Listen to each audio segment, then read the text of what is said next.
Welcome to the Resource Podcast, where we take a slightly sassy, fully feminist approach to creating healthy relationships and a joyful life.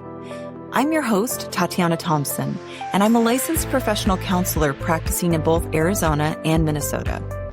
I specialize in applying clinically proven techniques like EMDR, parts work, and neural reprogramming to help you see real, lasting change in your everyday life. Just remember, I am a licensed therapist, but I'm not your therapist. This show is for informational purposes only, and it's not a replacement for seeking personal mental health or medical advice.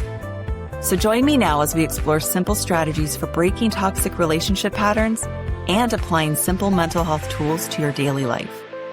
Learn how to take the small steps today that will guide you to your best life tomorrow.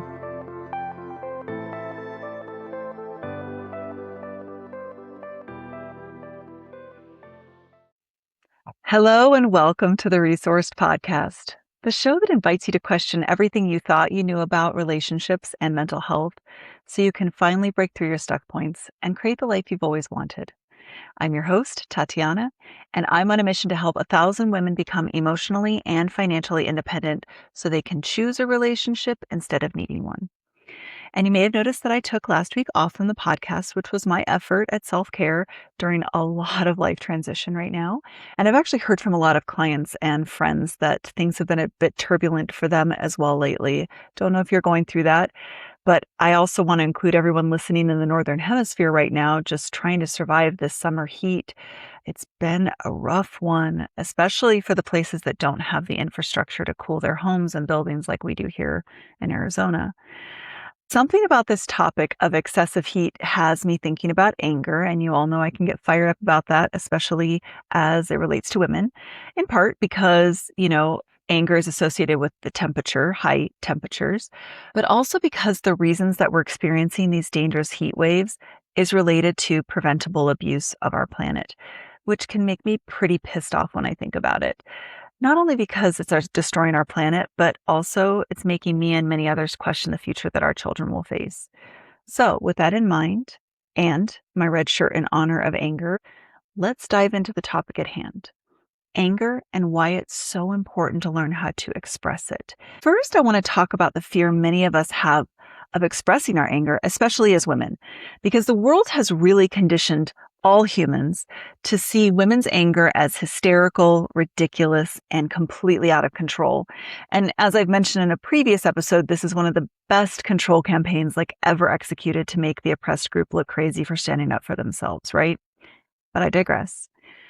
Even quiet anger causes women to be called bitches, nags, bitter, and 100 other undesirable things that we've been shown will cause us to be excluded. And as social beings, we don't want to be excluded.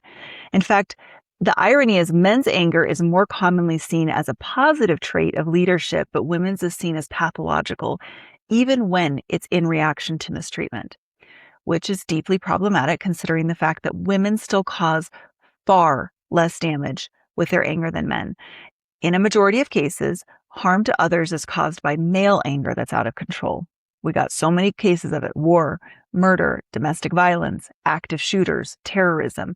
Even suicide could be put into that category, with men completing suicide 4 times more readily than women. And yet, women are trained from birth to avoid the absolute terror of being socially rejected for being unfeminine and undesirable after they express their anger. And so we end up in a cycle where women never learn how to even identify, let alone name their anger, and then express it. And it's very, very similar to how men have the inverse issue with their vulnerable emotions, that they've been trained that they're not allowed to have either. So they don't know how to identify or feel them. But here's why being out of touch with your anger is such a big problem. Because anger has a really important purpose. It exists for a reason. It is a biological way that the body can alert you to a boundary violation, and then it gives you the activation energy to deal with it. We get angry when we feel that someone has done something harmful to us or to someone we care about. It's about seeing that somebody has been violated. And this even happens with animals. Animals have this instinct too. A dog whose bone is being stolen will naturally nip or bark or attack the offending dog. They don't even need to get into a fight. They just warn the other dog to stop. And that's anger stepping in. That's that defense response stepping in. And we're the same. We need to be able to assertively warn others that they're crossing our boundary or that they have and that they need to stop. But if we have any hope of dealing with someone being harmful, we also need a lot of adrenaline to give us the motivation or the courage, possibly even the physical strength to deal with it, right? So that all makes sense as to why anger is useful, right? But what happens then if we don't express it? First off, this is something I have to explain to a lot of my clients. When we don't express anger, it actually turns into resentment, which I like to explain as like a murky stew of anger mixed with feelings of helplessness. That's what resentment really is. It's not just anger. It's this feeling like I can't do this thing. I can't set the boundary. I don't say anything because I feel helpless to be heard or exert my boundary. Or I do say something, but I don't follow through on the boundary because I feel helpless to be heard. So that creates resentment because I can't get my need met. I can't get the boundary held. So I build the resentment and it starts piling up in my mind and in my body. Side note, you were a helpless child, which is why you took on this strategy. When you took on this strategy, you couldn't get heard. You couldn't hold your boundary. But you're not a helpless child anymore, and there's rarely a situation where you can't advocate for yourself and effectively set a boundary as an adult, which might include leaving a relationship where the other person just won't hear your needs. But again, that little child in you will fight against that strategy, right? But what's even worse is that unexpressed anger and resentment actually start to poison the body that they reside in. So I like to help people understand anger by describing it as something that like needs a target.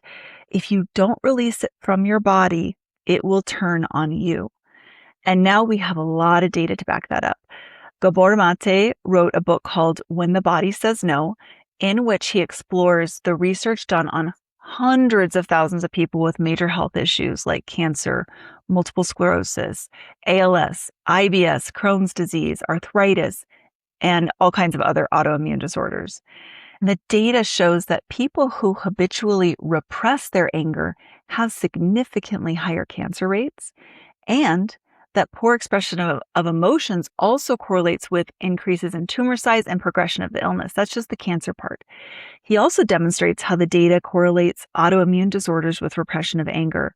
And he even notes that the rates of autoimmune disease is possibly so much higher in women than in men due to the fact that women are so conditioned to repress their anger and put other people's needs over their own. So all of that to say, we have data to show that there are enormous correlations between not expressing your anger, all emotions, but especially anger, and potentially catastrophic health issues. With all of this, that's just more evidence that anger will find a way to be heard. And I'm thinking maybe we should stop letting it turn back on us.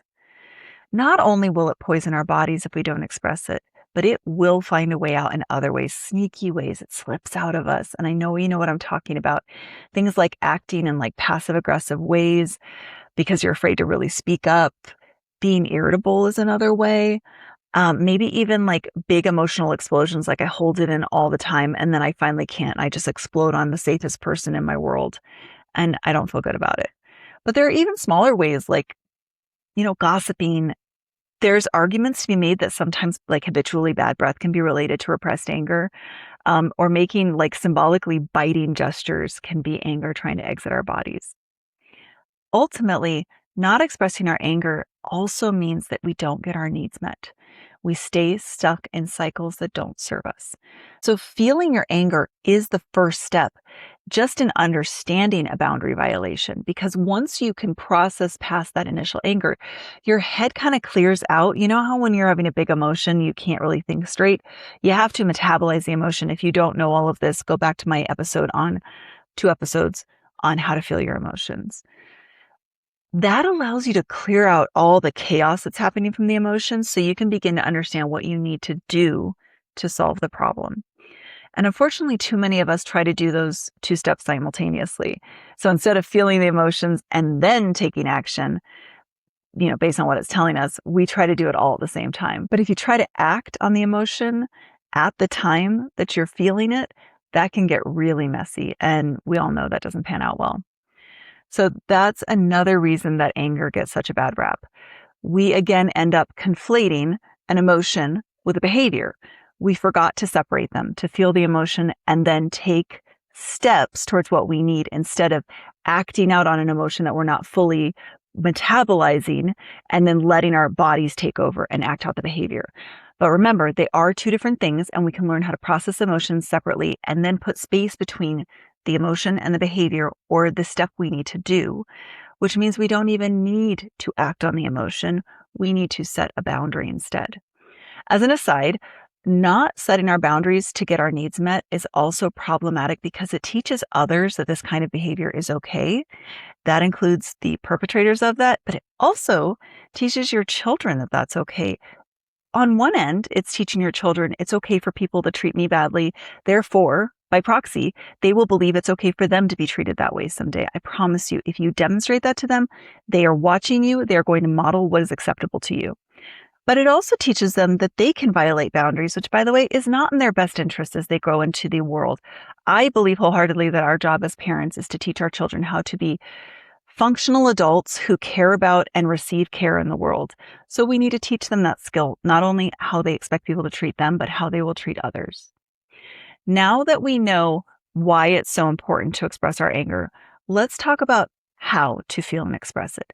Again, you can get a lot of this from my episode on emotions, but I think this is a good one because it's very specific to anger.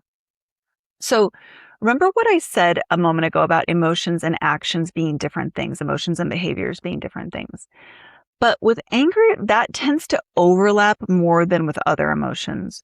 So let me walk you through the steps here. It's important to process both the emotion and that increased cortisol level, because that's what anger is doing, is it's creating cortisol and adrenaline in your body. And then you can think straight and actually make a decision based off of that. So let's go through the steps. If you find this content helpful, please consider leaving a review or share the episode with a friend. I have a fundamental belief that individual healing is what heals the world. The more you share, the more we can grow, and the more people we can reach with our mission to heal the world, one person at a time. First one, name the emotion. That's always a step one. Step one on everything. Identify that this thing is happening, right? I'm having this emotion. I am really fucking angry right now. I don't know why just yet, or maybe I do know why, but my job is not to analyze it, is just simply name that the emotion is occurring. If you notice yourself naming also something like irritation or frustration, that's usually anger as well too. You've done the girl thing, right? Where you're like, oh, it's not that bad. I'm not like angry. I'm not rageful. I'm just irritated. I'm just frustrated. Yeah, that's just like softening it to make it more palatable for other people.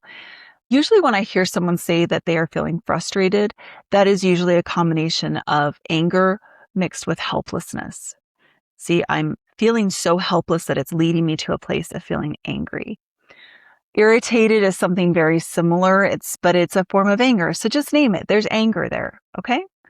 Step 2, I want you to name the body sensations that you're experiencing. A lot of times you're going to feel tension somewhere in your body, maybe your chest or your stomach, maybe your back, but do a body scan and find out where that is and name it. And then, extra credit points, try to describe it in as much clarity as you can. Is there a temperature to it? Does it have a texture or a substance feeling? Is it gelatinous? Is it hard? Is it rough? Name a color if that feels appropriate. You don't have to go into all of those, but for whatever reason, naming all of that can get you more in touch with the actual emotion. Now, this one's interesting. I want you to name the stories that you're telling yourself about that situation. So maybe someone didn't show up for our dinner plans and I really went out of my way to make time for them. So maybe the story I'm telling myself is, nobody ever prioritizes me. I have to prioritize everybody else, but nobody puts me at the top of their list. And then I get stuck not getting this dinner with my friend. just name that story so that you can get more clarity and recognize that it might be an all or nothing thinking situation. And then what I want you to do is, this one's a really strange one. I learned it from another therapist, Janelle Nelson. I love this move. When you're going to feel the emotions, I want you to go push against a wall, like lunge into the wall, find obviously a strong supportive wall. Lunge and push into it while you give yourself permission to lean into the emotion. I'm so fucking angry right now. Want you to do that. I want you to say the words. I want you to be aggressive about it. But that push into the wall is going to help you burn off that adrenaline and cortisol that's just coursing through your veins. You need to burn off some of that because otherwise the anger can't fully dissipate. It's going to help you release some of that energy that's in your body. And at the same time, you're actually leaning into the emotion of, I feel so angry. This will feel really good. I want you to do it until you start feeling fatigued and or the emotion starts to pass and you can't find any more of that like intensity to push the wall. Now, I want you to circle back. This is the rinse and repeat section of the instructions. Now I want you to go back and go, now what's the main feeling I'm having? Because here's the thing. In almost every single case, when we're feeling anger, there's actually a vulnerable emotion underneath it. So see if you can find that. That vulnerable emotion might be if you're feeling hurt, you're feeling sad, you're feeling helpless or powerless, you're feeling lonely. It could be I'm feeling ashamed or embarrassed. Any of those types of emotions will fit here. So see if you can actually name that. And if you can't right away because you don't feel it yet, kind of step back and think, what would somebody in my situation maybe be feeling about this? A lot of times it's going to be hurt or helpless or sad. Feel into that emotion as well if you can, especially going back to that episode on feeling your emotions, which we're pretty much going over right now. So again, name the emotion, name the body sensation, name any stories you're telling yourself about it, and then give yourself permission to let it just wash over you.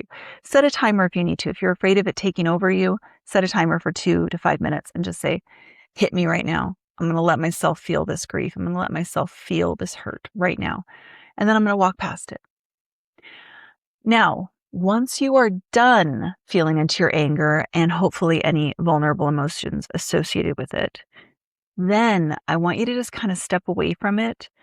But as soon as you feel more clear-headed, I want you to determine what the boundary is. What is it that this person didn't understand or didn't follow that they maybe already knew, maybe they didn't? What upset you about the interaction? And now what do you need? A big thing I stress about boundaries is it's not just telling somebody what not to do. You always have to give a replacement behavior. So telling somebody, I don't like the way you treated me, is really vague and confusing. You need to say, hey, you were late or you didn't show up at all, and that's happened a few times now. I need you to prioritize our time together and make sure that you show up most of the time that you schedule with me and that you're pretty much on time, maybe 5 minutes late, because otherwise I feel like I'm not important to you. So do you see how there's a replacement behavior in there? It's not just don't be late. It is, I need you to show up within 5 minutes of our planned time. Always give a replacement behavior because otherwise our requests to not do something can feel really obscure and confusing to the other person.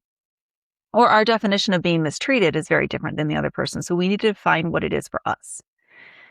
When you determine what the need is, make a plan to communicate it. I know I just talked to you about communicating it, but make the plan to communicate it. Write it out if you need to. I love the boundary sandwich. If you've heard of compliment sandwich, right? I give you a compliment, feedback, and compliment on the other side of it. I sandwich that feedback between 2 compliments. I like to do that with boundaries as well because boundaries are hard for everybody. But we need the other person on the receiving end to understand that the only reason we're giving the boundaries is so that we can stay connected to them. So we want them to not be on the defensive. We want to elaborate on the fact that we want to be close to them. So that might look like, hey, I really love spending time with you and I value our friendship so much.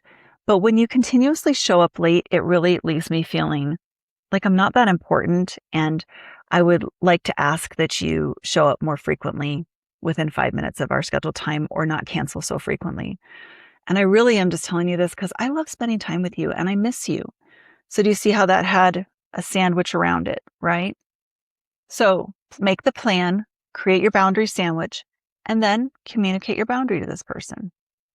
So I know this sounds like a whole lot of steps, right? And you might, re-listen to what I just said and write them down because they're really handy.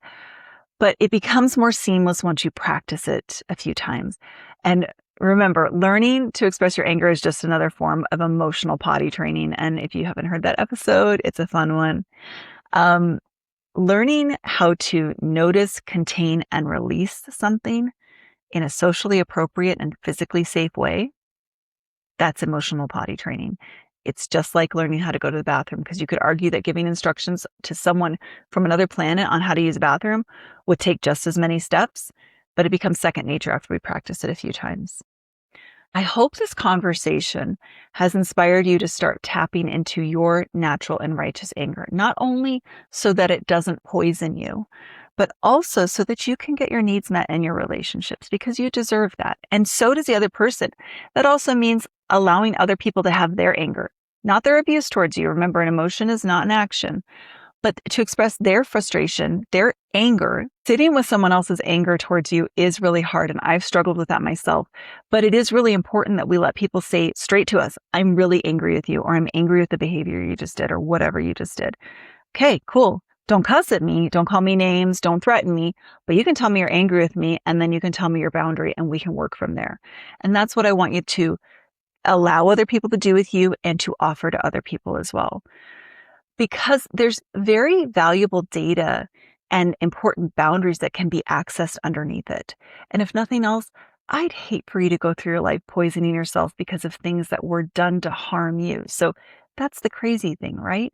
You're just adding salt to a wound that was caused by somebody else. I'm angry because somebody else violated me, and now I'm going to add to that by poisoning myself, by containing it inside of me. No. I like to think about that Taylor Swift thing that she says, don't let them gaslight you into thinking your reaction to their mistreatment is the problem. So I want you to feel all of your emotions, including anger, and that feeds into my entire thesis behind everything that I do. You deserve a beautiful, rich, and loving life. And that requires you to stop chasing and start choosing.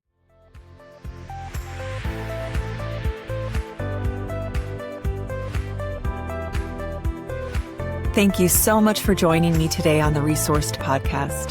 My hope is that you learned at least one practical tool you can apply to your life today to move in the direction of your dreams. If you found this content helpful, be sure to hit the subscribe button, leave a review, and consider subscribing to my email list, which is linked in the show notes. And remember, the journey of 1,000 miles begins with a single step. What step will you take today?